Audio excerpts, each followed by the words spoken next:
public research about hockey has now taken a little bit of a downfall, but that means I can now dedicate more time to other sports like football. So we've been doing a lot of that over the past year, and it's been pretty exciting to this point. Okay, so before I begin, I heard, is there something going on this weekend? Like what's coming up this weekend, right? Anybody know? World Cup? There's a World Cup, right? It's a different kind of football, actually. So we have Super Bowl Sunday, right? This Sunday. Who plans on watching the Super Bowl? Everybody? Who plans on eating like 30 wings and like a couple hot dogs, maybe some nachos, probably gaining like 30 pounds? Yeah, just me? Okay. So the Super Bowl. So it's the championship of the National Football League. It's the highest level of professional football in the world. They call it the World Championship. It's basically the most like overblown events like in the history of mankind. But it's generally pretty fun to watch, if not just because everybody in America watches it, and so you can go to a Super Bowl party and have fun and watch the commercials or watch the Puppy Bowl if you don't like the Super Bowl. There's all kinds of fun stuff associated with it that it makes it a pretty entertaining evening. So I know not everybody in this room really has a full understanding of how American football works. So I want to start by just sort of like breaking down the game of American football at its like most basic levels, and then building it up so that when you're watching the Super Bowl on Sunday, because everybody's going to go to their Super Bowl party and watch the Super Bowl on Sunday, you can think about it from like an analytical or mathematical perspective. You can sort of think, okay, we're in this situation right now. What did Sam say on Tuesday? So I want everybody to we're going to build up from the very beginning, and then by the end of this talk, you guys are all going to be experts, and you're going to show off all your expertise in football analytics to your friends on Sunday. Okay. So again, the most basic level. So you see, it's not spherically shaped. It's sort of like this. How would you describe this shape? You guys are the mathematicians here. What's this? Like it's like some kind of like spheroid. What is it? Yeah, sure. I don't know. But anyways, like this is what it looks like. You can imagine when this thing hits the ground, it doesn't necessarily bounce in ways that you might expect. It's kind of hard to it's bouncing around. It's kind of hard to pick it up, right? It's this shape sort of makes for a lot of random movements. But this is the ball that we play with, and this is the field, right? So the field is 100 yards long. Each one of these tick marks is 1 yard. From end zone to end zone, 100 yards long. The end zones are 10 yards long, and the field itself, I think, is 45 yards wide. Someone correct me if I'm wrong about that. Either 40 or 45. And basically, one team gets the ball on this side, and they try to go down the field and advance the ball into the end zone on the other side. If they can't do that, then the other team gets the ball, and they try to advance it into that end zone. And it's sort of just this game of back and forth. One team has possession and the other team has possession, and they're both trying to score on each other's end zone. The goal is obviously to win, but to win, you have to score more points than your opponent. So every time you get into the end zone, you get points, and there's some other ways that you can score as well, which we'll talk about in just a second. Okay. Who already? Did anybody not already know that going into this talk? Has everybody seen the ball for this talk? Has everybody seen a football field for this talk? You can walk right across campus at a football field. Right? There's actually, I think you can actually see a football field out of this window. Oh no, there's a building. Yeah, you can see the corner of a football field out of this window. So that's like a local high school field. Okay. So let's talk about football just in the context of other sports. So in baseball, baseball is interesting from an analytical perspective, because things occur in these sort of discrete intervals. Everything's broken down at the level of a pitch. You throw a pitch, something happens. You throw another pitch, something happens. Throw another pitch, something happens. And that just sort of repeats throughout the game. The game's divided into 9 innings. So there's no game clock per se as there are in other sports. And possession changes in baseball are sort of fixed. So like one team bats, and then once they get 3 outs, the other team bats. So this is going to be very different from football, we see. Soccer is also very different from baseball. So we have in soccer events occurring continuously, right? So instead of having this sort of discrete model of what's happening, we're thinking more in terms of a continuous model in soccer where all the players are sort of interacting all at once. Possession changes can occur at irregular times. They seem fairly random if you just looked at possession changes in a data set or something like that. It would seem like they just occur maybe according to some Poisson process or something like that. And there's a 90-minute game clock, 2 45-minute halves. The clock doesn't stop except at halftime. The clock doesn't actually stop ever during the soccer. And then we have hockey and basketball, which are both pretty similar. Again, similar to the soccer, the events occur continuously. Possession changes would occur at very rapid intervals, especially in hockey, maybe a little bit less so in basketball. In hockey, it's a 60-minute game clock. The clock does stop quite often, actually. And in basketball, the clock also stops, but maybe not quite as often. So I'm going to sort of get these ideas in your head, the idea of possession, the idea of when events occur, is it continuous or discrete, and then the idea of like the clock. When does the clock stop? When does it start? When does all that stuff happen? Because all those things end up being very important in football. So in football, events occur according to a sort of a discrete process. The base level of any football game is an individual play. And so a play happens, then it ends. And then they take some time and they talk about what they're going to do next, and then they run another play. So it's almost like baseball where you have a pitch and then a stop, and then a pitch and then a stop, and a pitch and then a stop. It's just in football, things are maybe a little bit more action-packed during those plays. Possession changes occur in many ways. I think this is one of the big things that differentiates football from other sports. From other sports, like in baseball, possession changes whenever the inning's over, right? In hockey, you lose the puck and then the other team has possession, right? Basketball, you lose the ball, the other team. Football, possession can change in a lot of different ways. Obviously, if one team scores, the other team gets the ball, so there's a possession change right there. That's a possession change that you kind of like, though, right? Because you scored, so you don't mind giving the other team the ball if you scored. Another way it could change is if one team doesn't advance the ball far enough in 4 attempts, then they would lose the ball automatically.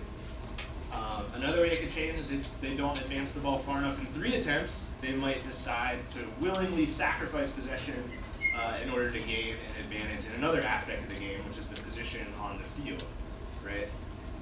Another way would be what's called a fumble, where the runner would drop the ball and the other team would pick it up. And then another way would be an interception, where a passer would accidentally, or maybe sometimes it seems like it's not so accidental, but passes the ball to the other team, and then possession changes that way as well.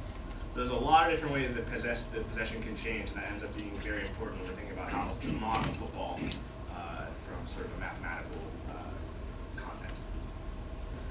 Football games are 60 minutes long. They're divided into 4 quarters. The end of the first and third quarter is kind of meaningless. It's just sort of a place where you can have commercial breaks.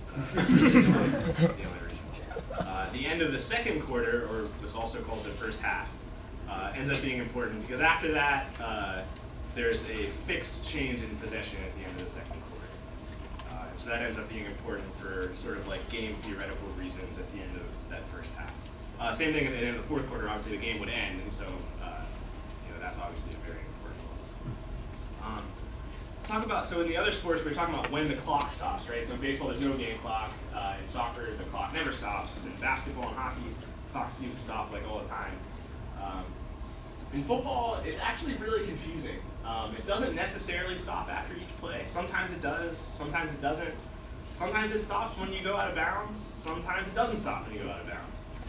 And so there's sort of these weird rules about like how much time's left in the quarter or the half or whatever. And then the clock rules sort of change depending on all these situations. So it's a fairly complicated, I'm not even going to bother trying to go into all the details. But just know that the clock kind of stops sometimes and it kind of doesn't.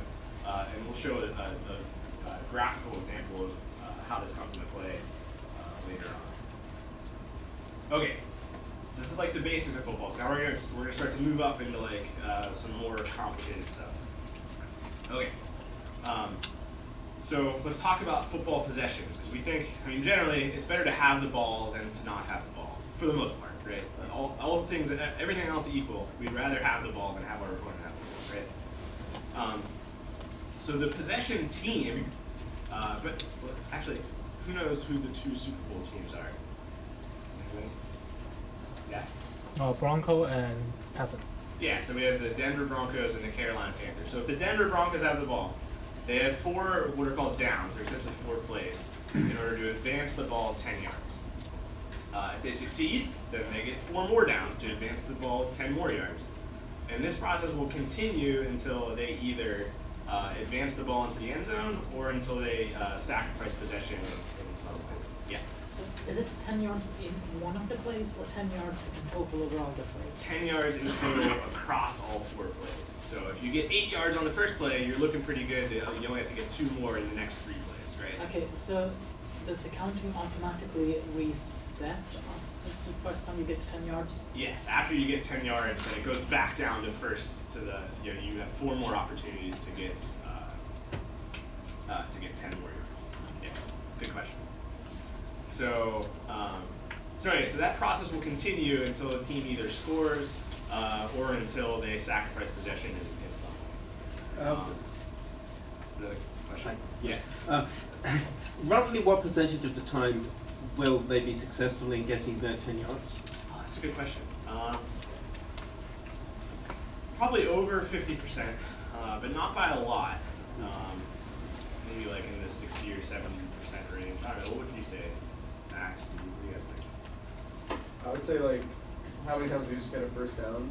Probably like 65. Actually, now that I think about this, I think I have a graph that answers this question later on. So we'll come back to that. I just remembered. Okay. But yeah, there's somewhere around like maybe like 2/3, 3/4 of the time, something like that. So the goal of possession is to score, right? It's usually the goal of possession is to score, right? We want to score more points than our opponent, so we'd like to score, right? That's the way we're going to score more points. So there's 2 ways you can score in football. The first one is by kicking a field goal. Raise your hand if you know what kicking a field goal is. Yeah, so like there's those big yellow things at the end of the field, right? If we go back to our little field diagram, imagine these like with 2 bars sticking out right here. And essentially you just kick the ball in between those 2 bars and you get 3 points. It's great. So it's kind of like, it's similar to rugby in that regard. I don't know if everybody here is familiar with rugby, but that's like a way that you can score.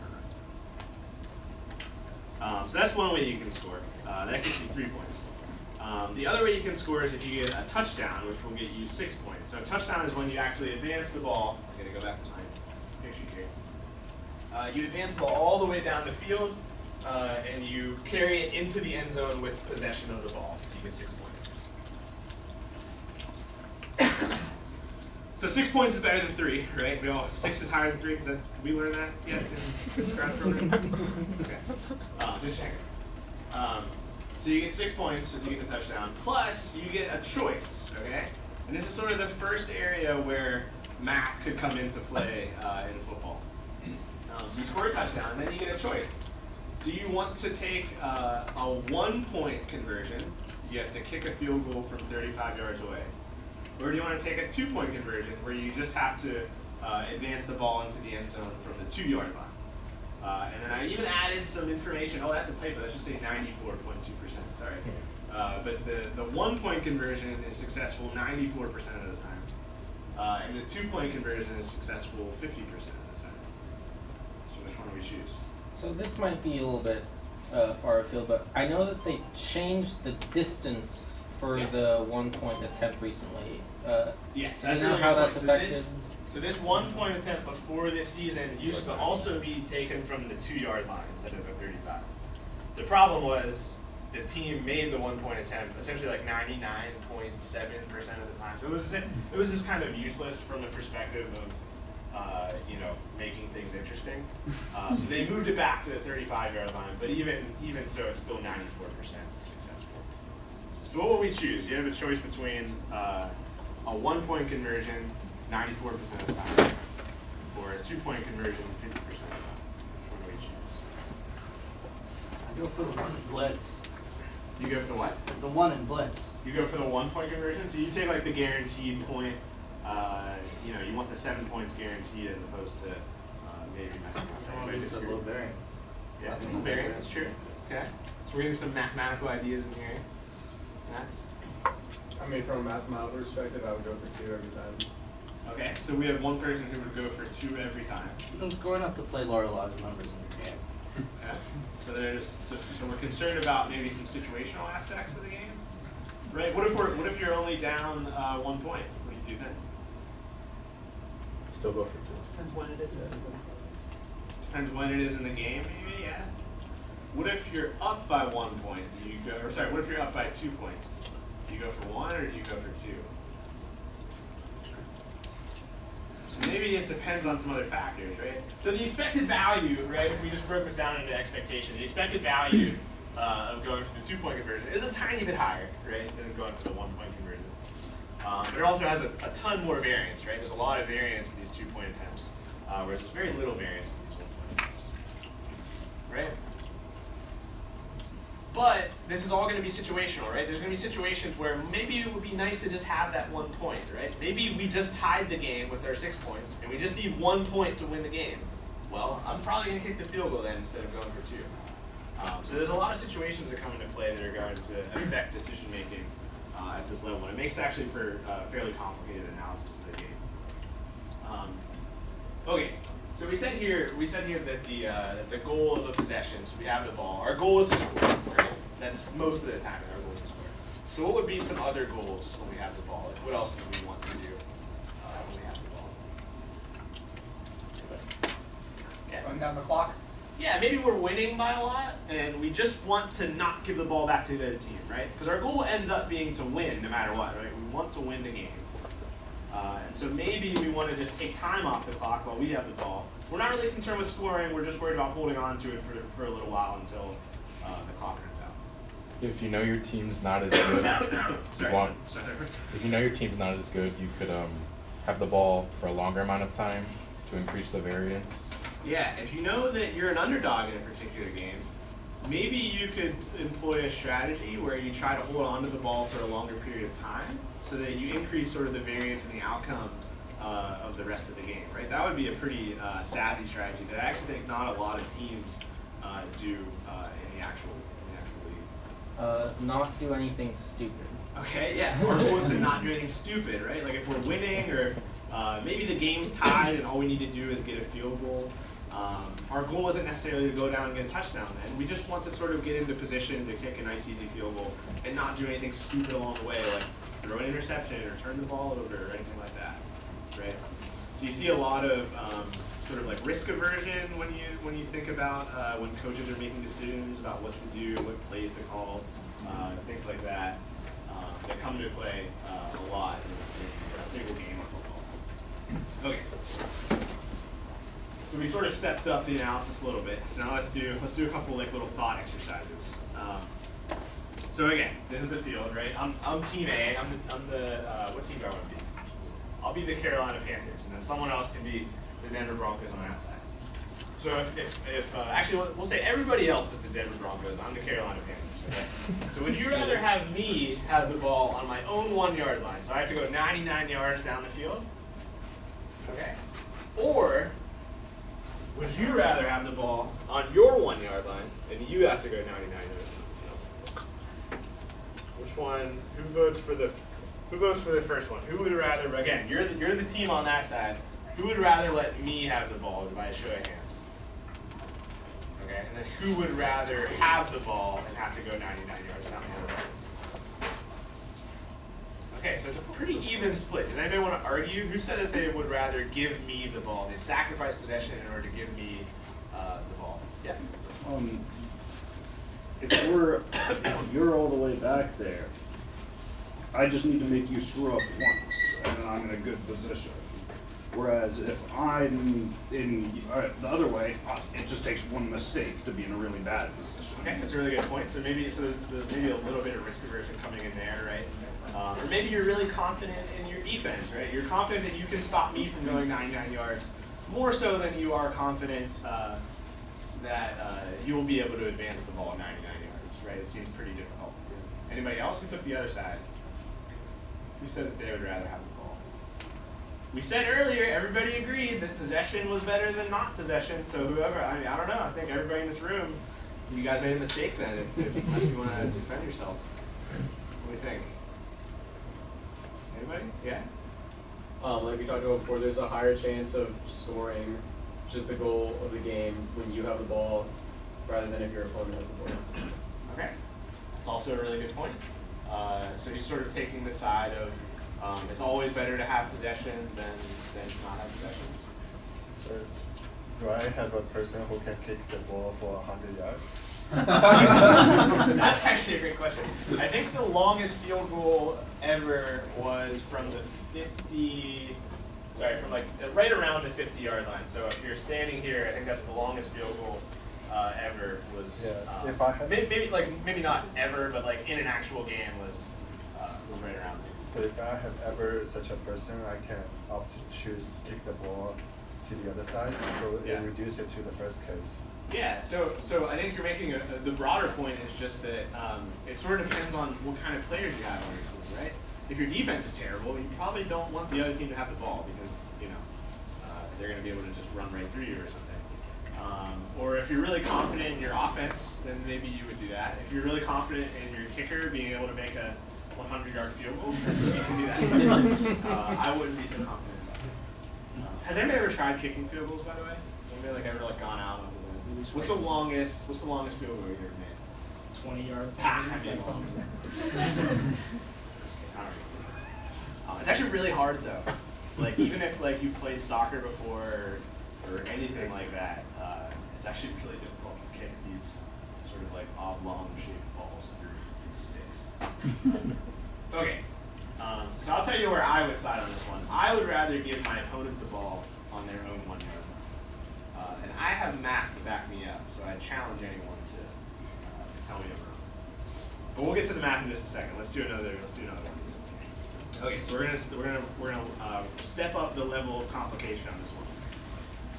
So, would you rather let me have the ball with first down, 10 yards to go, on my own 20-yard line? So I'm right here. I can go 80 more yards down the field. Okay. Or would you rather, and then now we have sort of an element of randomness coming in here. Would you rather, with 1/2 probability, let me have the ball at the 50-yard line, and with 1/2 probability, you have the ball at my 45-yard line? So let's go through that one more time. So your choice one is I get the ball right here, first down, 80 yards to go into the end zone. Or with 1/2 probability, I get the ball right here, 50 yards to go to the end zone. And then the other 1/2 probability is you get the ball right here with only 45 yards to go into the end zone. Wait, in each of those halves, is it first and 10? Sure. Yeah, we'll call it first and 10 in each one. So what do we think? Let's take a second to just like take that in. Maybe think about what are the pros and cons of these different situations. Okay. Who would want choice one? Who wants me to have the ball and have to go 80 yards? Anybody? Okay. Who wants choice two, which I guess is sort of maybe the riskier but higher upside version, where I get the ball at the 50 with 1/2 probability, or you get the ball at the 45 with 1/2 probability. Anybody else? So you guys are going to be at the math department, huh? No risk takers here. What's going on? All right, let's get the side with fewer people. So why did you pick the second option? Well, we already established that there's about a 70% chance you're going to get the first down anyway. So, I mean, the odds you get 3 first downs to get to 50 are around 50% anyway. Okay. So, I mean, you're probably going to get to the 50 on your own from there. So, why wouldn't I take a half chance to get the ball? But what happens if I don't get there? So in that scenario, there's something like a 50% chance that I don't get there. Yeah, then you caught it and I'm in a worse spot. Okay. Fair point. How about somebody who took the other side, who just wanted to give me the ball? All you lame, risky earth people. Who wants to defend your option? Yeah. So the second option seems, 45 is pretty close to 50, so it seems essentially neutral Sure. between us. So then it's a question of whether the first option is better for you or for me. So then it seems a question of whether 30 yards is worth more or less than possession. And I may have misread it, but it sounded from the percentages of losing. It sounded less than 50% chance that you would make 30 yards without losing possession. Okay, so I want to pick something out of what he just said there. He said is 30 yards worth the change in possession. So how can we actually figure that out? How can we actually figure out what's more valuable? Having that 30-yard advantage or giving up possession with some probability? Can we actually figure that out? Simulate it. Say again? Simulate it. We can simulate it. That would require that we had some model to simulate from or something, but you're right. If we have some generative process that simulates a football game, or a copy of like Madden 2016, then we can simulate it and we can figure out which one's better. What else can we do? How do we compare these two sort of very different scenarios? Yeah. So, I might just totally go off on how far most punters can go, but isn't this supposed to be essentially a punt that we're looking at here? Pretty much. Yeah. So, couldn't you just look at punting data and see when teams basically Sure. punt? See which. So let's just say you had all the data that you wanted. What would you do with it? How would we comparing these situations? Oh, I'm a pure mathematician. Aren't you Just saying, you see how often they get from the 20 to the 50? Okay, so we're gonna look at like historical data and try to figure out which one historically led to what. You're just trying to reduce the case from the 20-yard, how often you get to the 50-yard case. Okay. So you want to see how often you get from the 20 yards to 50. Okay. There's also a time component there. It's going to take them time to make 30 yards. Right. So in other words, we're sort of ignoring a couple of factors here, right? It depends on what the game situation is, right? Are we up by 3 points? Is there a lot of time left on the clock? Is the game tied, or maybe we're down by a couple of points with only a minute left? So maybe we have some incentive to be a little bit more risky, right? So actually, the answer to this one really depends on a lot of different factors. I would say this one's very unclear in terms of which is the optimal choice. Because if our goal is to end up winning the game, then we should do really whatever is going to maximize our probability of winning the game, right? And it's not apparent from this example. We need to know a little bit more information in order to make that decision. Does everybody agree with that? Yeah?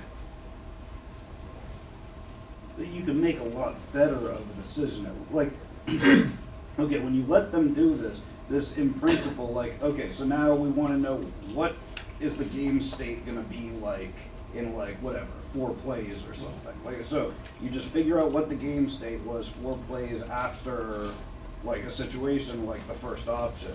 That gives you like a probability distribution or something Sure. of like where the game state would be. This at least lets you compare with like, cause like to compare it with something more like the second one, because people are like extrapolating, I guess, trying to figure out what that is. Right. So I guess that's what's desirable. Right. I mean, so Intuitive. yeah, like to put what you're saying another way, I mean, you're almost like buying stock in one of these two situations, and you want to know how your stock's going to perform in the long run, right? Like if you're in this situation, you need to have some sense of what's going to happen in the future with this asset right here, and then compare it. What's going to happen with this asset, and which one's actually the optimal one for my portfolio or whatever, which your portfolio's goal is just to win the game. So it sounds like what we really need to do is we need to find some kind of common currency to compare these situations in. I think it's going to be really apparent when we do one more of these examples, okay, where it gets even more difficult and complicated, okay? All right, so one more. I had to shrink the field just to fit this on because it's way more complicated. Okay, so we're going to suppose that it's now 4th down, okay? 4 yards to go to get a first to complete your 10-yard game in first down. And you are on your opponent's 40-yard line. So you're sitting like right here, going that way. Okay, it's 4th down. You have to get to like right there. So you have like that far to go. If you don't get it, you give up possession. Now your opponent has the ball right around the same spot, which is no good. So you have 3 choices. You could kick the ball to the other team. You would be sacrificing possession, but you'd be gaining some field position, right? So I could be standing right here, and I'm just going to kick the ball to the other team, and then maybe they get the ball like somewhere around this area or something like that. Your second option is to attempt a field goal, right? You could try to kick the ball through the uprights, right? So you kick it right there, and then through the uprights. That'll get you 3 points if you make it, but it'll give the other team the ball if you don't make it, right? It'll give the other team the ball like somewhere around here if you don't make it. So that one's a little risky too. But you do get some points out of it if you make it. And then your third choice is to go for it, right? So to go try to get the 4 yards, try to convert on your one play to gain 4 yards. And then you get to keep possession of the ball, and then whatever happens after that is sort of random. Maybe you go down farther and get a touchdown. Maybe you throw an interception on the next play, or maybe you end up kicking a field goal anyway. So there's sort of a lot of uncertainty with what happens after this, but you keep the ball, which is nice. Okay, so again, choice 1, willingly give possession to the other team, but you're sort of gaining some field position, sort of a low risk option. Choice 2 is to try to kick the field goal. Pretty high percentage chance of making that, but also there's a small percentage chance that you would give up possession. Let's just call this like maybe 85% from that distance, maybe an 80% field goal. I'm not sure, maybe even less than that. Or go for it, right? And so maybe, I don't know, this is like a 40% chance of making it if we go for it. So 3 options. Do you have a question before we all so vote? what if you make your field goal, where does the opposing team get? That's a really good question. So if you make the field goal, the other team ends up getting the ball, but they're pretty far back. They're at the 20, normally at the 20, and they have to go 80 yards now. But you got the 3 points. If you fail the field goal, what happens to the field position? Yeah, if you miss the field goal, then the other team gets the ball from the spot that you kicked from. So it'll be like right around in this area. But couldn't you just pretend you were punting it? That's a really great idea. It ends up not working in practice because the act of punting and the act of kicking a field goal are a little bit different. So punting, you have to kick the ball while it's in the air, and then a field goal, the ball has to be touching the ground when you kick it. So normally, like, there's a guy sitting down here and he's like holding the ball like this, and like someone else comes in and kicks it, right?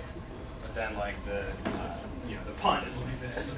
Probably about That's like how it works. And that's the first time I've ever kicked my water bottle. Let's all just take a moment. Okay, so again, choice 1, punt. Choice 2, attempt a field goal, maybe get 3 points. Or choice 3, go for the first down and keep possession of the ball if we make it. What do we say? Who wants choice 1? I think I successfully made everyone not too risk averse. Just I'll go for okay, this so one. there's a couple people with choice 1. Who wants choice 2? Okay, who wants choice 3? Okay, we got people on all sides. That means that's a good example. So who wants to punt? What's our reasoning? Maybe our kicker is just not very good. Maybe it's early in the game and there's no reason to do anything that risky. Yeah. So again, it sort of depends on some outside factors, right? How good is our kicker? How good is our offense? What's the game situation? Do we need to be risky at this point in the game? Yeah, I think if you're ahead, especially if it's later in the game, then I'd punt it because you give the other team a pretty bad field position if you have a decent punter. Yeah, so if you're ahead late in the game, you probably just want to give them the ball, but get the field position because it's a little bit safer. Yeah. All right, who said attempt a field goal? I know somebody said it. Yeah. I think more than just you said, so you don't have to answer. We can make someone else do it. Who else said attempt a field goal? You got good odds and you get good position. Yeah, the field goal percentage is like pretty high. You get some points. Yeah. And then who said? I think most people said they want to go for it. So who wants to defend themselves there? Yeah. The negative outcome is a little better for you than the negative outcome when you attempt a field goal, because if you fail, they get the ball like between the 36 and the 40. But if you kick the field goal, they'll get it from a little bit closer to the 50. So you're thinking about the downside. What about the upside? And the upside is that you have a chance at 7 points, and if you don't get the touchdown, you have a closer, easier field goal. Right. So that's actually a really interesting way to put it, right? So we're on the 40. If we kick a field goal, we're giving the opponent the ball maybe like around the 46, 47 yard line if we miss it. If we make the field goal, we get 3 points. Okay? But if we go for it, then we're probably, if we miss it, and we're giving the opponent the ball somewhere around the 40 yard line. So that's a little bit better than if we field goal and miss.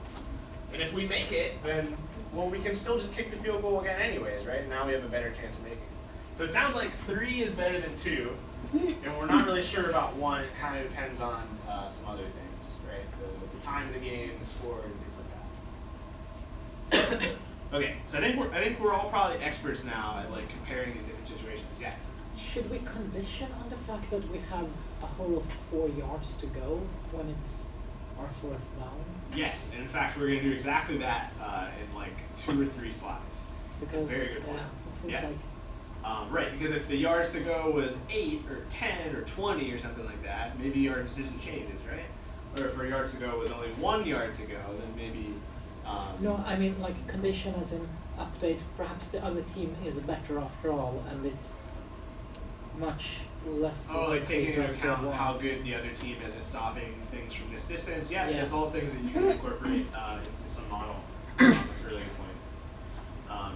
Okay, so I think we're all experts now at evaluating these situations. So whenever you're watching the Super Bowl on Sunday, everybody's going to think, Denver's going to have 4th down and they're going to punt. You're going to be like, no, you should have kicked it, or you should have went for it or something. And you're all going to have nice arguments with the people that you're watching the Super Bowl. Okay, so let's think about how we can transfer these thought exercises into more like a mathematical context. So there's a couple issues that we need to get around, okay?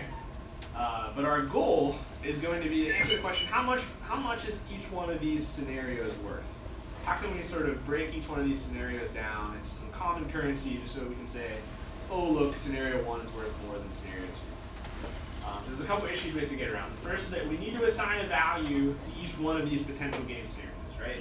So 1st and 10 from your own 20 is worth this many points, and 3rd and 25 from the 50 is worth that many points. And to sort of compare x1 and x2 to decide which one's better. So we need to be able to do that. Second is that we need to assess the possible outcomes of the subsequent play, right? So we make a decision, do we go for it, do we kick the field goal? But then we need to actually assess the possible outcomes. What if we make it? What if we miss it? What if we miss it? What are the situations that could happen there? Right, so we need some information about like what's the historical field goal percentage from this area, or what's the historical conversion rate from this area in that situation, blah, blah, blah. So that's another one, we have to assess the possible outcomes. And then the third one is just sort of this situational thing that we've been talking about. Our objective is always to win, but the way to accomplish winning changes depending on these different situations, right? Sometimes the objective is just to score more points. Sometimes the objective is to prevent your opponent from scoring more points, right? Like you have a big lead, you just want to sort of prevent your opponent from scoring more points. Sometimes the objective is just to take time off the clock, make the game, shorter, quote unquote shorter, right? You're just taking time off the clock so that it ends faster and you win. And so your objective on any given play might be different than on the next play or in play 10 plays from now or something like that. And it's very dependent on what the score is, how much time's left, and things like that. Okay, so we have to take all this stuff into account. We have to try to formally assess how much each one of these scenarios is worth.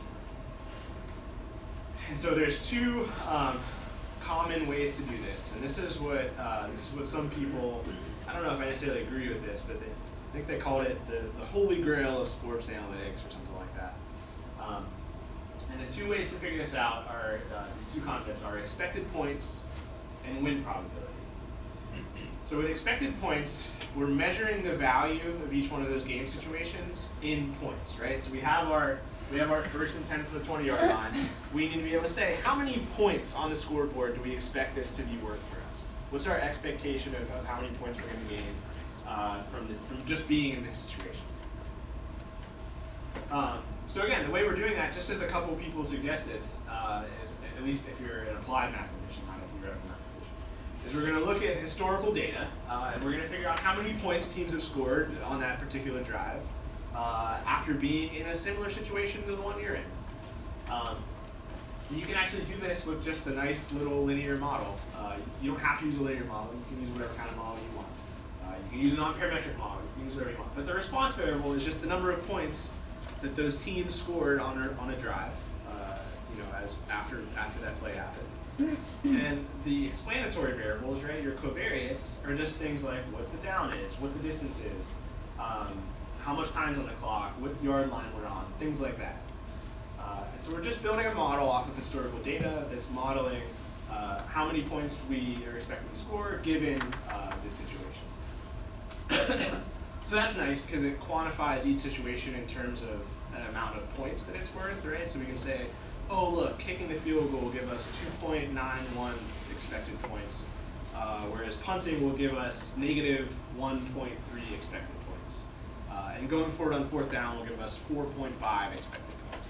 So we can actually quantify in terms of mathematical expectation how many points we're expecting to get from each one of these situations or decisions or whatever.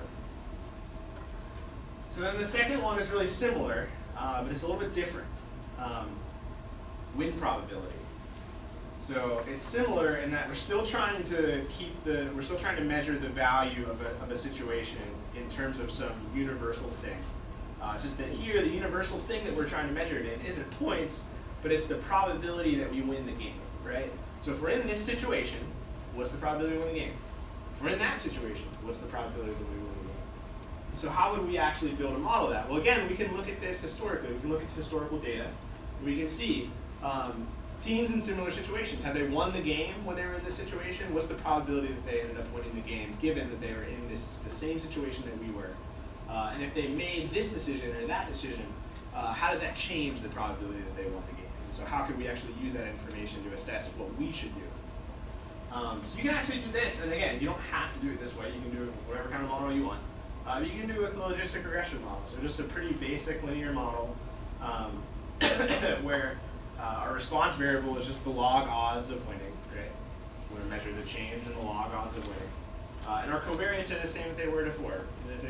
So we're sort of modeling the probability of winning as to being dependent on what yard line we're on, what down it is, what the game situation is, how much time's left, what the score is, things like that. Okay, so that's sort of like a really brief introduction to these two concepts. I'm going to go into a little more detail, but I want to just stop here and make sure we sort of understand what each of these are, what the differences are. I mean, most people in here are math grad students, right? So like we should know what probability is and what expectation is. I mean, I know like I'm the stats guy, right? But like yes, you guys are experts in that, right? Okay. Logistic regression, we all know logistic regression. Maybe some of us, maybe like half of you. So logistic regression, is there really no regular regression? What regression? Line fitting? Yeah, like fitting a linear model, like just a line. Yeah, it's basically the same thing. It's just when you have binary, like 0, 1 data, win, loss, right? It's just a different version of that. Okay, so expected points, win probability. These are sort of our two things that we're trying to model. Okay, so this is where it gets really interesting, is that we can actually calculate this expected points and win probability for every play, for every game, for every team, for every season in the NFL for which we have data, right? So we can build a model, we can actually calculate on 3rd and 3 with 4 minutes and 37 seconds left in the first quarter of the Pittsburgh versus Baltimore game on December 21st, 2008. What was the win probability for Pittsburgh? We could actually like figure that out for every single play going back about 15 years. Same thing with expected points, right? We could say this play was worth that many points 15 years ago. Okay, so we can get that for every single play. But then once we have it, we can do some really interesting stuff with it. So from play to play, as we transition from one play to the next, right? So we have our expected points at whatever play we're in right now. And then we run the play, right? Maybe we get a first down, maybe we throw an interception or something. So now our expected points change, right? We took a step forward from first down to second down, right? We ran one play. And then the expected points or the win probability changed as a result of what just happened, right? So when we're thinking about how we're going to evaluate players, like the actual football players, we're evaluating how well did this quarterback do. But we can just find all the plays that he was involved in and then figure out what the change in win probability was or what the change in expected points was as a result of those plays that he was involved in, right? And so if we do that, we just sort of add it all up. We get this thing called expected points added or win probability added, if that's your preferred way of doing it. And we can actually evaluate how well players played based on these metrics. How many points did they actually add to their team in expectation as a result of their play? How many wins did they add in expectation as a result of their play? So we actually use these metrics to think about, well, how much should we pay this player in the off season? Like, how much were they actually worth to us? These are like different ways that we could use these metrics. So same thing with teams. I'm going to show some examples, some cool graphs of teams, how we could evaluate teams using these expected points added or win probability added, and showing that it lines up pretty well with like what we would have expected to see, just given like the outcomes on the field. Excuse me. So the really interesting one is evaluating coaches. So we could find like all the plays where they had a tough decision to make. So like going back a couple slides, we could find all the plays where they had this decision to make, right? We could calculate what the optimal decision is, right? Just using our model. And then we could also look at what decision did the coach actually make. Did they choose to punt? Did they choose to kick the field goal? Did they choose a passing play? Did they choose a run play? And then we can compare what their change in win probability is versus what the change in win probability would have been if they had chosen the optimal decision, right? So we can actually get an evaluation of coaches just by comparing their decisions versus the optimal decisions in each one of these different scenarios. So this is some research I'm working on right now with an undergraduate at Bucknell, and then also a professor at Bucknell, and then another professor at some other place, I don't remember where it is. But just good friends of mine, they were stat PhDs a couple years ago.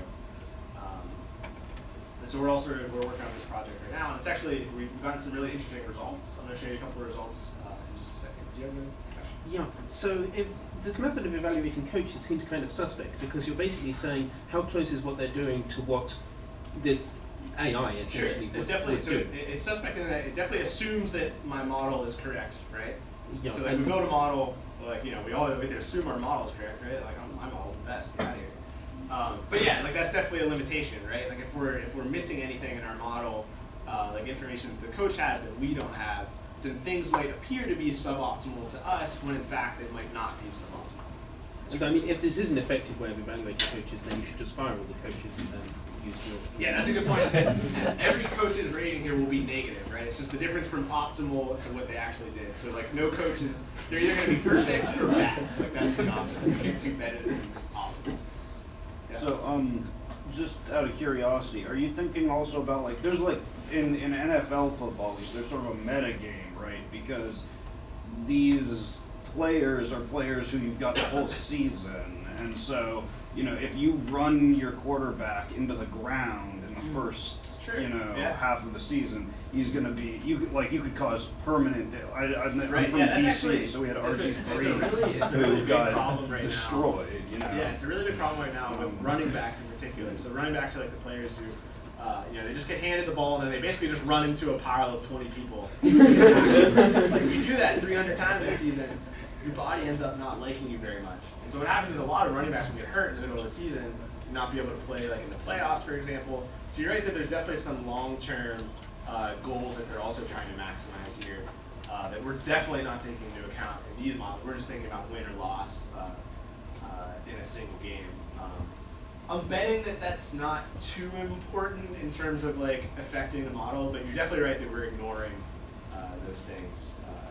And just more general, like the metagame of like without, if players are perfect robots, really your goal might be to get a Super Bowl, not so winning and losing the game might not be the goal. That's a really good point. There's always some game theory that comes into play, right? So that we found as part of this research that passing plays are worth more than running plays in expectation, right? So like if you had a choice on any play, pass or run, doing just the act of choosing to pass the ball instead of run the ball gets you more points in expectation, or it raises your win probability more than if you would run it. The problem is, if you're like, well, I'm just going to pass every play then.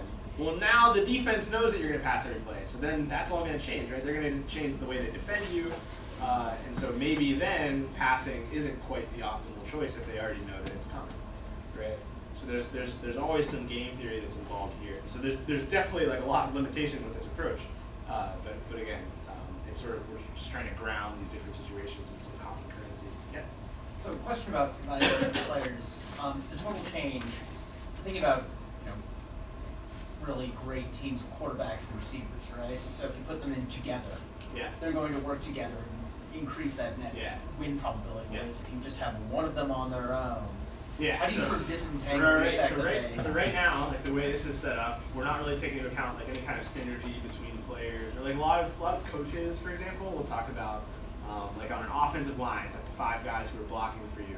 If they have played together for a long time, they sort of learn each other's tendencies and they play better together as time goes on. And then there's a separate issue, which I think you're also bringing up, which is like, we're thinking about the change in win probability from a certain play. Let's just say it was a 50-yard pass or something like that. How much of that do we attribute to the person who passed the ball versus to the person who caught the ball, right? So there's some differences there that we have to think about.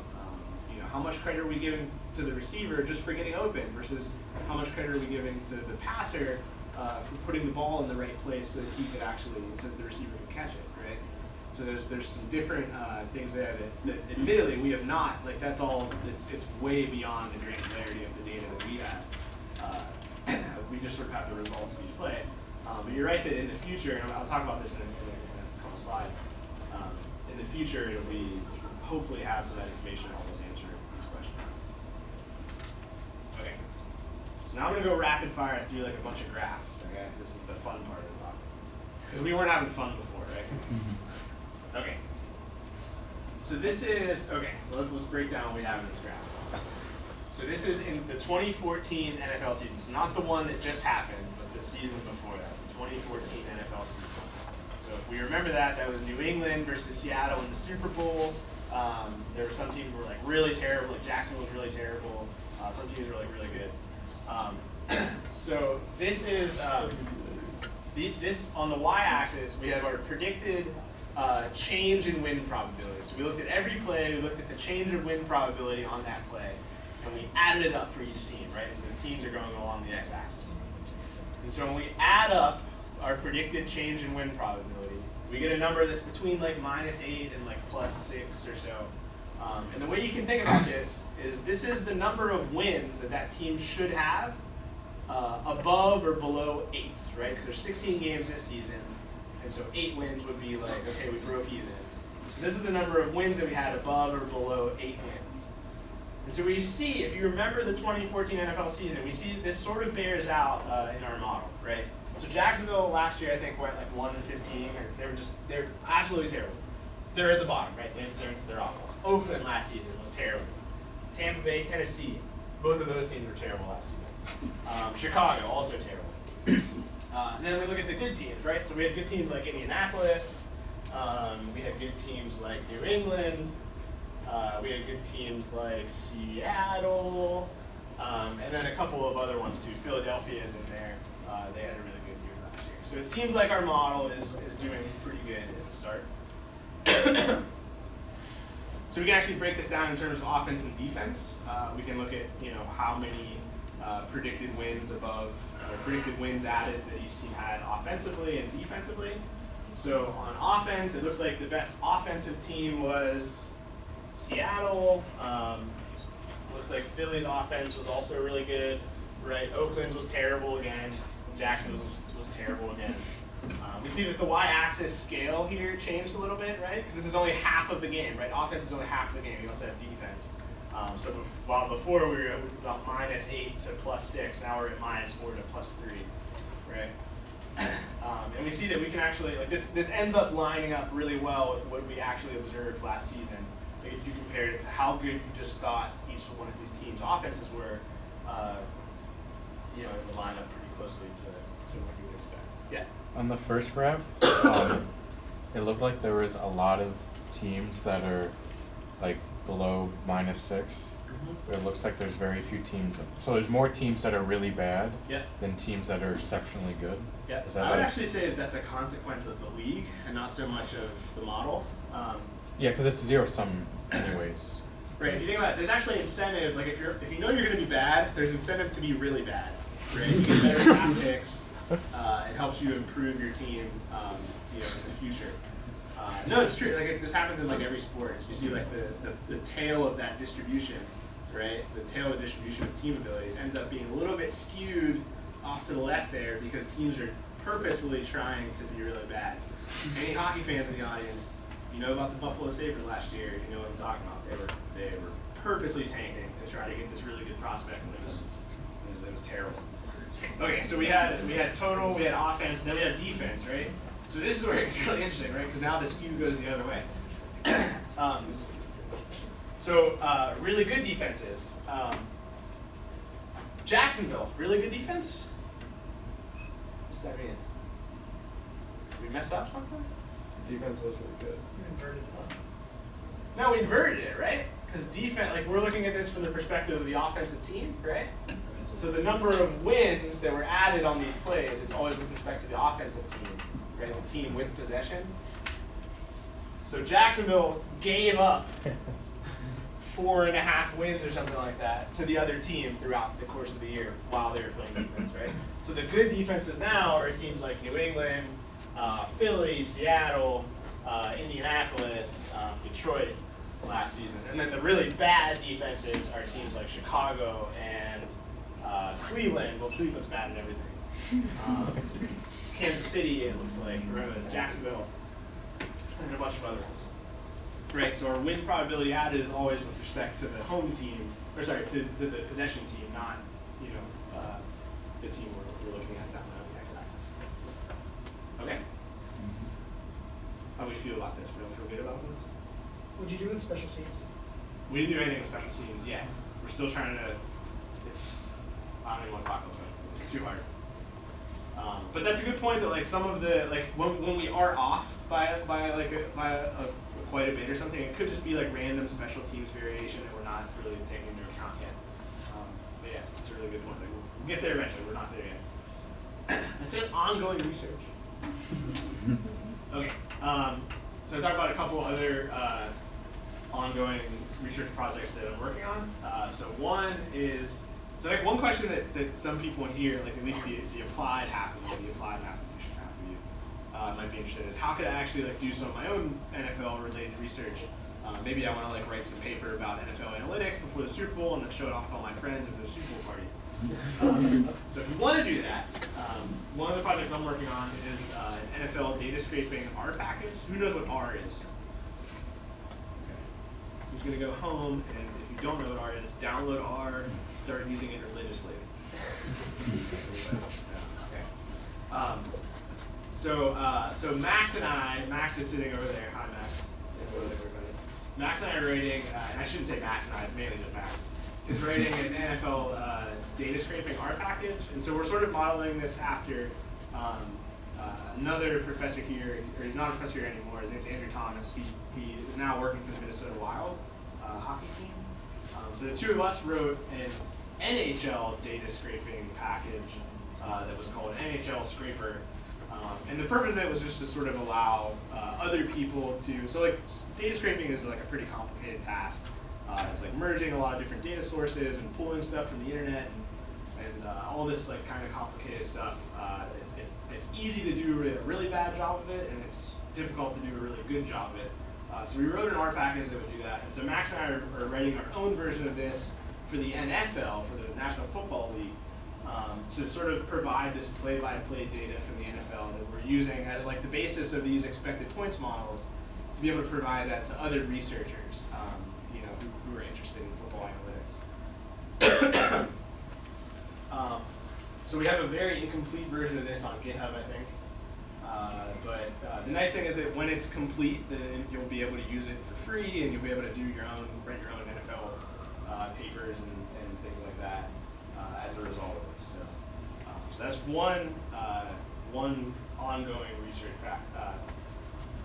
project that I have going on. Another one, I'm working with Nick Citrone, who I don't think is here right now, but he is a stat undergrad, and the goal of this is just to analyze the NFL draft. So we've been talking about like the actual games, right? We talk about like different plays within the game, but then after the season's over, there's a draft, right? All the college players get picked by NFL teams, and you want to pick the best players to be on your team because you want to win, right? And so the question that we're sort of trying to answer is that could we as statisticians beat the like actual NFL scouts in terms of predicting which players are going to be good or bad in the NFL draft? Or better yet, how can we work together with scouts in order to provide some better assessment of how good each player is going to be? And so Nick's working on that. He's actually made a lot of progress. just started this like 2 weeks ago. So we're hoping to get something completed there before the actual NFL draft, which I think is in April sometime. Yeah, so that's the second research project. And then the third one is just sort of like a data visualization project that I'm working on with a sophomore in the stats department, Devin Cortese, who also is on here. But we're using some of like the data from Max's package as you know, sort of like our base data sets in order to do like some cool NFL data visualization. So I'm going to run through a couple of examples of the like some of the cool graphs that you can make resulting from Max's package and Devin work. So this is data from a single game, I think in the 2012 season in the NFL. So it's the distribution of the number of yards that were gained on each play in that game. So on the x-axis, we have the number of yards that were gained. Obviously, you can have negative yards gained, right? You might get tackled for a loss and lose some yards, or you could have up to 100 yards gained, or maybe 99 yards gained on the x-axis. This game, the max looks like it was about 49 or something like that. And then on the y-axis is just the count, right? The frequency and the number of times that that many yards was gained. And so the distribution, obviously, you know, most of the time there's 0 or 1 or 2 yards gained or something like that. It's very rare for it to have like a negative number of yards gained, and it's very rare to have more than, say, like 20 or 30 yards gained. Obviously, if you extended this to the full season or the history of the NFL, you'd get a much smoother distribution, right? Like this is kind of jagged, there's some randomness here. It's just a single game. If we extended it to the whole you know, history of the NFL, we get a nice smooth distribution here. And maybe we can do some kind of, you know, some kind of inference about the distribution after use it for something else. Yeah? So is there an explanation for the gap around the 20 yards? Yeah, I mean, it's just like, there's probably only about, like, maybe, I don't know, 300 plays or something in a game, 200 plays, I don't remember what the exact number is. So there just randomly happened to be no plays with 18 yards gained for whatever reason. It's not, you know, it's not that unreasonable. But yeah, good question. Right, so that's like another situation where if we had all data from all seasons and all games, we'd have a smooth distribution that would sort of smooth out those couple of gaps that we see. Yeah? So it's not that you literally completely run away from the other team. What's that? It's not that you've literally like completely run away from the other team. Well, it looks like maybe on like these you have plays, one guy running right? and like everyone else is kind of a number of yards behind him. Oh yeah, it's just this is just looking at, so when we think about the number of yards gained on a particular play, we're talking about the player with the ball. Yeah. Like how far did we advance from where we started the play to where the play finished? So that's what we're looking at here. So it's the most that we could get is 99 yards, right? But in fact, the most that we could get is whatever yard line we started at, 100 minus whatever yard line we started at, right? Definitely all good questions. Okay, so this is actually a really interesting one. So this is what I was talking about when we were talking about earlier in the talk. When I said we might get back to this later on. So this is the distribution of what down it was: first down, second down, third down, fourth down. Remember, we have 4 plays to get a 10-yard gain. So this is the distribution of that. So obviously, first down is the most common, right? Because we always start at first down, and if we gain 10 yards, we get another first down. So it makes sense that there's more first downs than second downs, and more second downs than third downs, and more third downs than fourth downs, right? So what's going on here? What's this? What's the 0th down? Everybody? Yeah. Is it like kickoffs and extra points? Yeah. So it's actually a number of things. So it's kickoffs, extra points, penalties. Like before the play happened, like the penalty will get marked as not because like a play didn't happen. It's just a penalty that happened. Before the play started. So this is just sort of like a mishmash of things they weren't actually plays in the game, but there were something like 35 or so, just like random things, penalties, kickoffs, extra points, things like that. And that's just a consequence of the way the data is recorded by the league. Okay, a couple more. This one's really, really interesting. So this is the number of plays that were run in each quarter of the game, right? So there's the first quarter, the second quarter, and then the half ends, right? And then the third quarter, and then the fourth quarter, and then the game ends.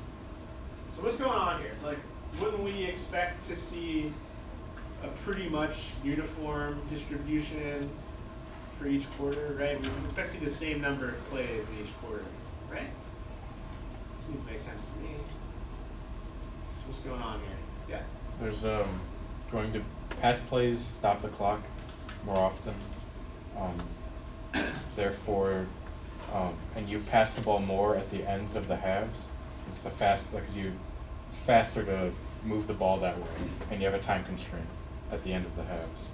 So in the second and fourth quarter, you'll see more plays as a result of that. Yeah. So one contributing factor here is that when we pass the ball, if the pass is incomplete, the clock stops. Where if we run the ball and just say we get tackled or something, the clock keeps running after that. And so what he's saying is that generally there's more pass plays towards the end of each half because we're trying to get down the field quicker at the end, right? We're running out of time, so we're trying to hurry up, right?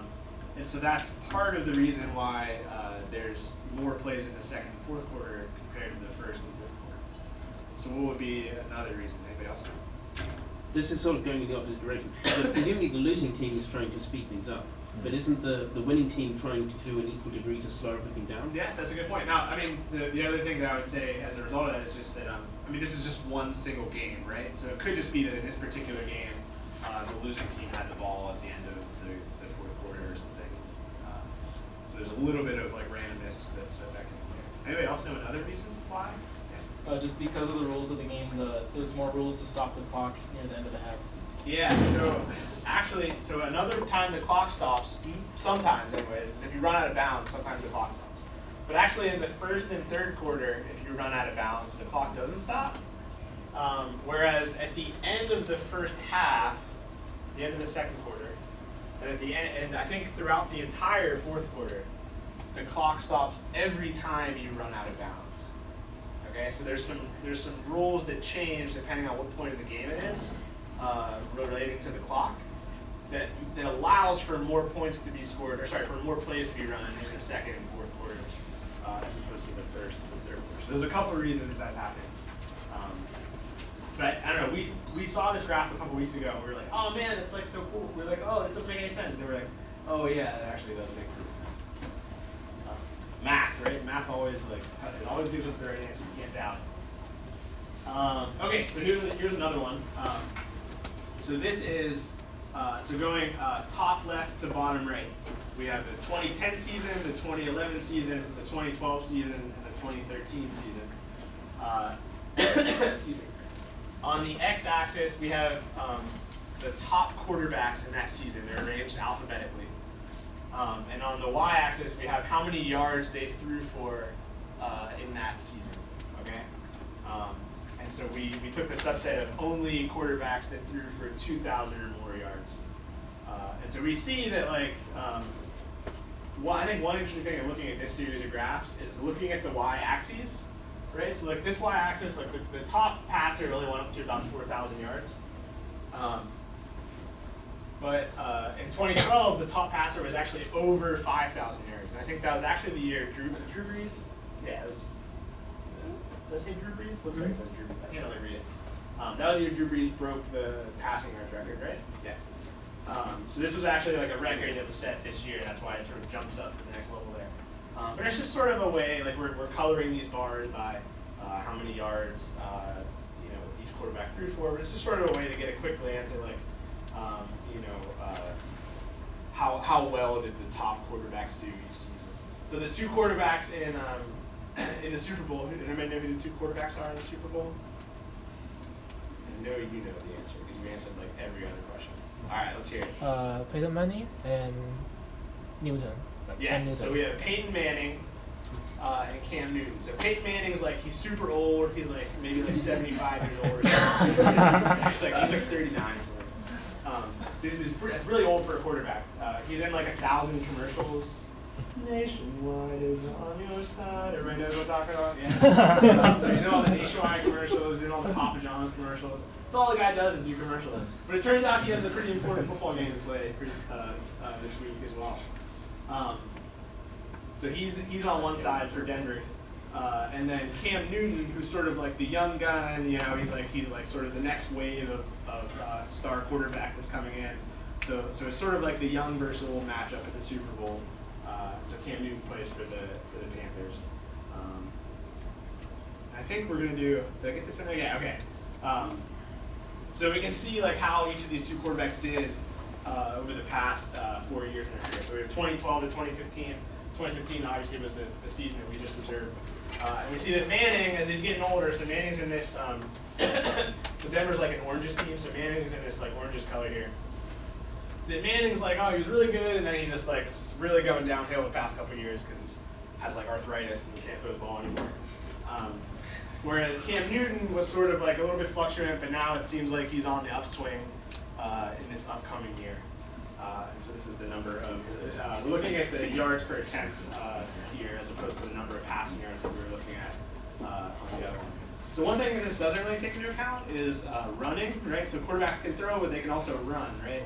So Cam Newton's actually a really good running quarterback. He's really fast, whereas Peyton Manning is, let's just say, again, he's like 75 years old. So it's not moving too quick right now. So this isn't necessarily like a picture of like how good, you know, this isn't like a total value of these quarterbacks. It's just one way to evaluate them. But we see that like using these data sets that Max is creating and that Devin's working with, we can sort of make all these pretty visualizations and things like that, and you know, get a lot of retweets on our Twitter account. Okay. Last slide. So this is like the next wave. This is like what's going to happen. So like we're, you know, right now like the most advanced data that we have access to is this play-by-play data sets that Max is creating and that some other people have made. The next wave is going to use I shouldn't say is going to. It's using RFID technology. So who knows what RFID technology is? Anybody? Yeah, a couple people.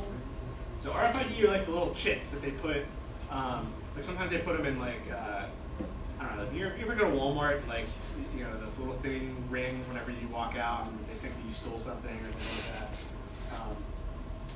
So that's like, it's most of the time it's using RFID chips. And so what they are is, they're just these little tiny chips that go in like the shoulder pads or the helmets of the players. They also put one in the ball. And they track where the players are on the field at all times. So they have these sensors set up throughout the stadium, and they sense like where the chips are.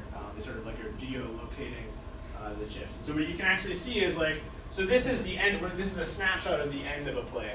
But this guy started right here, and he ran this little route. This guy ended right here, but he started right here and was coming across the middle.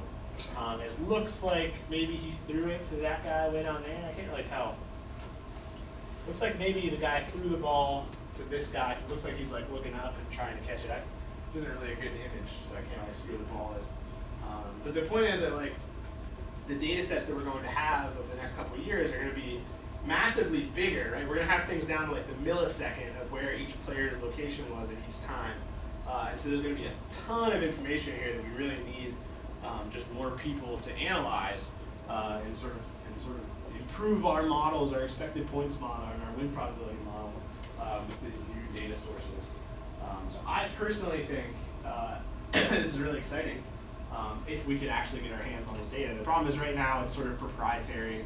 The NFL has it. They're not giving it to anybody else except for the broadcast partners and the teams and things like that. But if we can get our hands on this data, then it would be really great. So fingers crossed, maybe one day we'll be able to do some more cool analyses with these and answer some of the questions that you guys brought up once we have some better data sets. Okay. That's all. Enjoy the Super Bowl. Make sure you eat a lot of wings.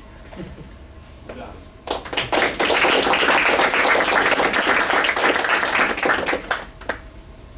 Any questions or comments? Yeah, so the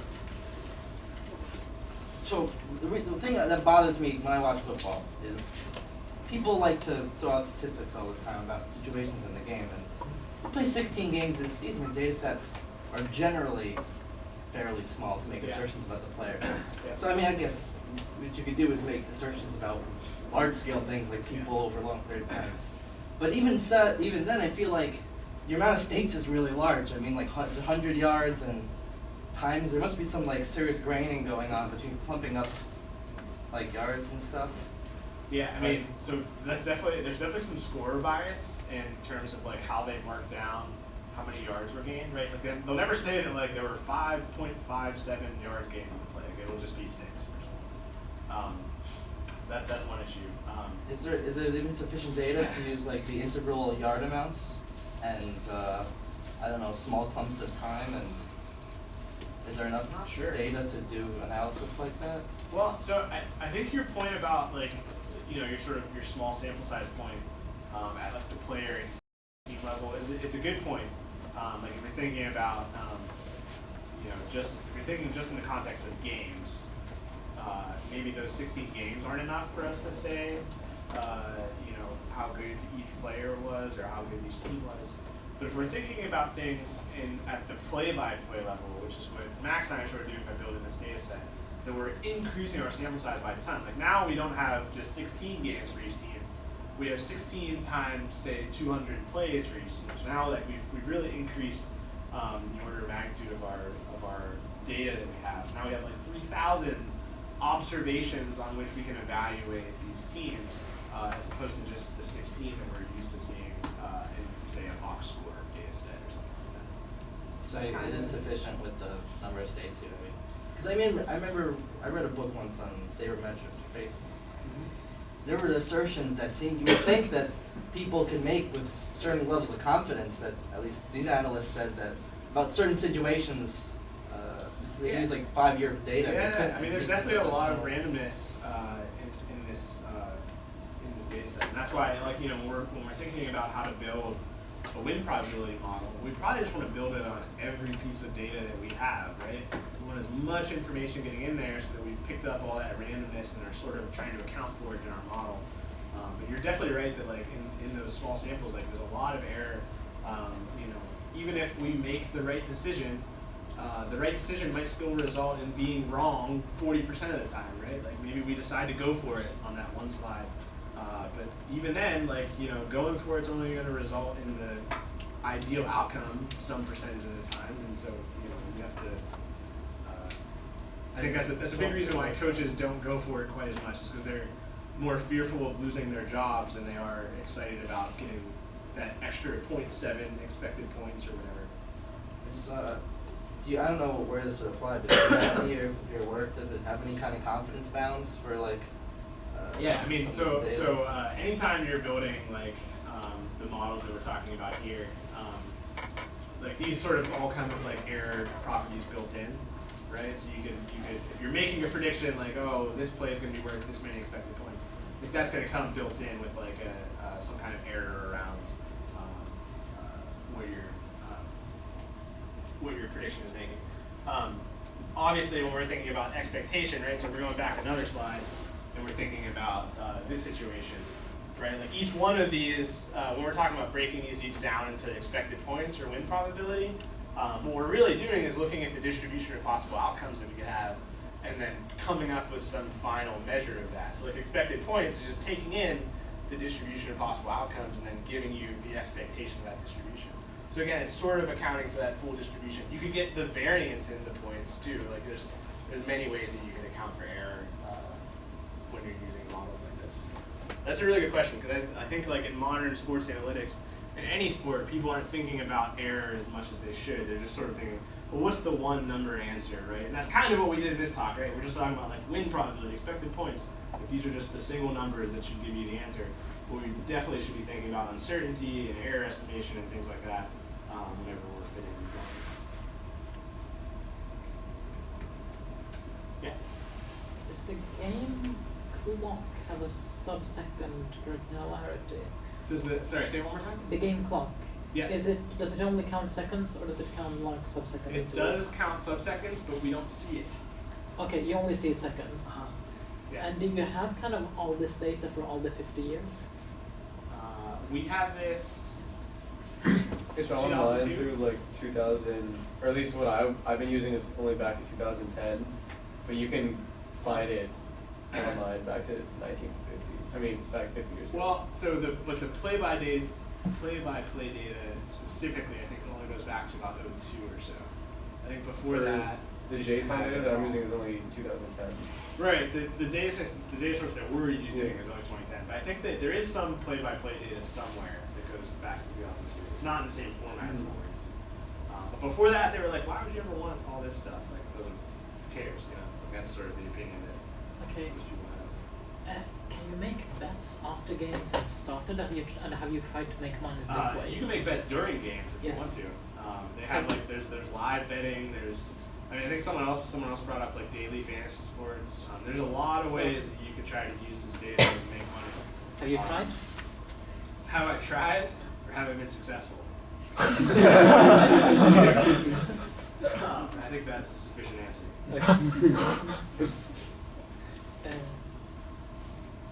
Anybody else? All the scenarios we discussed were on the offensive side.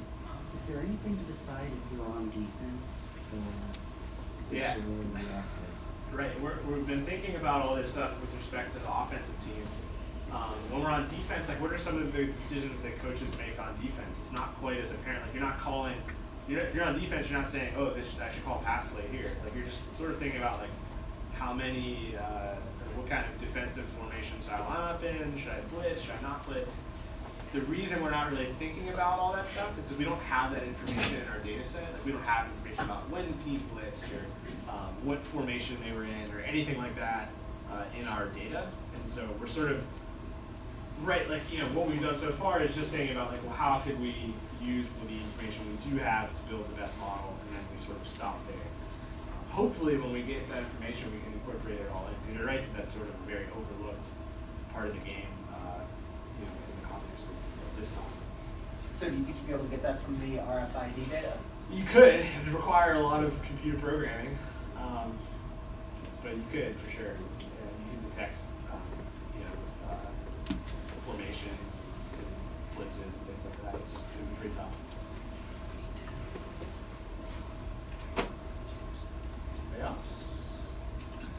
Going once, going twice. I have a longish question. A longish question? Yeah, would you, Okay, would this you is be a able to longish talk? talk. I think it merits a longish question. Like these linear models, they don't seem to be able, even in principle, to account for stuff like points being worth more when you're kind of close to the end of the game, or like things being worth more or less depending on your position or the time. Have you kind of considered building a multi-layered model? Yeah, so okay, so let's actually break that down, right? Because it sort of depends on which model we're talking about. If we're talking about the expected points model, it definitely doesn't take into account that at the end of the game, we're not really concerned about points as much as we are about wins. Yeah, no, I was thinking of win probability. But let's just say we're thinking about win probability just the whole time, right? So in the first quarter, the changes in win probability are going to be pretty small. Like, even if we score a touchdown, the win probability is only going to go up or down by a little bit because there's so much time left in the game. As we move on towards the fourth quarter, those fluctuations in the change in win probability get really, really big, right? Because a touchdown in the fourth quarter is going to really change what we expect the outcome of the game to be. So that actually presents a really important problem in the context of this model, right? This model assumes that all of our observations are independent of each other, and that they have like the same variance and things like that. But that's very clearly not true, right? Because if we just think about plays in the fourth quarter, they're going to have a higher variance in terms of their win probability, their change in win probability, than plays in the first quarter, right? So that's one of the reasons why this model might not be the best way to do it, but like maybe if you took some non-parametric approach, or like what Steve suggested before, of have some kind of generative process where you're sort of simulating a game. It's very natural to code this in terms of a neural net to kind of try to learn the Yeah, ways. you could do like a neural net or something like that. Yeah. There's a bunch. Like the point is like you have this data, right? So now you need to just figure out how to do it. I sort of presented the simplest ways that you can do it. Okay, so this isn't what you're actually doing. Oh no, we actually do this, but we've tried a bunch of different things. Yeah. And in fact, I think these results are using the logistic regression version. Just straight up logistic regression. Yeah, I mean just these results that we've shown here. Yeah. But we've tried some other ones. hopefully when we finish this paper, all those answers about the independence assumptions being broken and all that stuff will be answered. It's a really good question. It's a very insightful question that you don't often get outside of the statistics department. So.